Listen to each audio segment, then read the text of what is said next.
राम राम जी। आत्म मंथन में आपका स्वागत है। अब हम आपको जो है अहोई अष्टमी के बारे में बता देते हैं। व्रत कब है? व्रत है 17 अक्टूबर यानी कि कल, मंडे वाले दिन। ठीक है, ये जो व्रत है इसके अंदर आपने क्या करना है?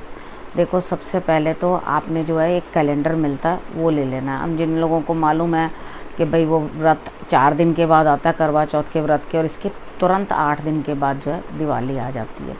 ठीक, तो यहाँ पर आपने करना क्या है, आपने वो कैलेंडर ले लेना और पूजा करनी है। पूजन के अंदर लोग कलश स्थापना करते हैं, इलायची लेके व्रत करते हैं, कुछ लोग सुपारी लेके व्रत करते हैं, कुछ लोग सुपारी जो है वो उसके अंदर कलश के अंदर डाल देते हैं, कलश रखते हैं, कुछ 1 दिन के लिए रखते हैं, कुछ लोग तारे तक रखते हैं, कुछ लोग चंद्रमा तक रखते हैं। देखो, चंद्रमा ये तारे तक ही रख लेना चाहिए, क्योंकि चंद्रमा तक बाकी अपने रिवाज है, मैं वो चीज़ नहीं कह रही, क्योंकि जो चंद्रमा है वो तो 11:30 बजे तक नहीं निकलता उस दिन, तो बहुत लेट निकलता है। तो यहाँ पर आपको इस चीज़ का जो भी आपके यहाँ के रिवाज हैं वो कर लेना। बाकी जो नॉर्मल मैंने बहुत याद लोगों से जिनसे भी मिली हूँ वो सब तारे तक ही रखते हैं।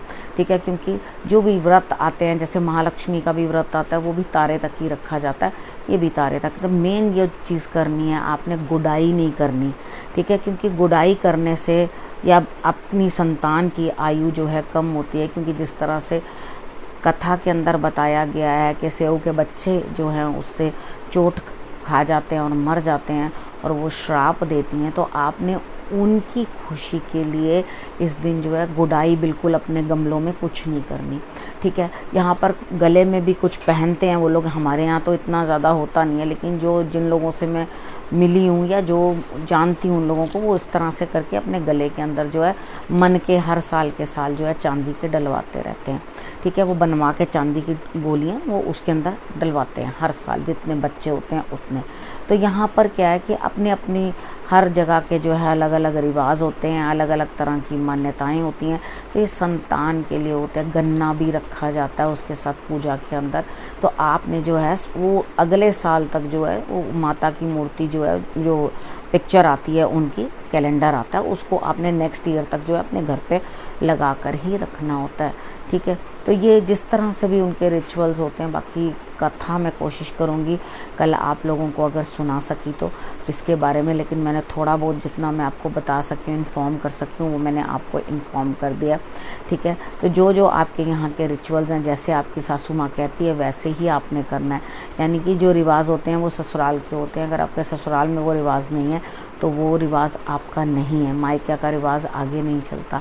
अगर ससुराल पक्ष के अंदर ये व्रत नहीं होता तो वो आपके लिए नहीं है। इच्छा करती है अंदर से रखने की तो ससुराल से अपनी मदर इन लॉ से परमिशन लेके फिर आप रख सकते हैं, अगर वो आपको अलाउ करते हैं। अगर वो अलाउ नहीं करते हैं तो वो आपके लिए वो व्रत जो है वो नहीं है। मतलब मेन जो है आपने अपनी संतान के लिए ये व्रत रखना है, मॉरल ऑफ द स्टोरी जो है। ठीक है, और मैं यहाँ पर, क्योंकि आप मुझे सब लोग गुरु माँ कहते हैं, तो मैं आप सभी बच्चों को जो है आशीर्वाद देती हूँ कि आप लोग सबकी उम्र लंबी हो, आपके जीवन में जो भी बाधाएं आ रही हैं वो दूर हों, और माता रानी आपको जो है सबको सुख और संपत्ति और लंबी आयु से जो है सुसज्जित करे।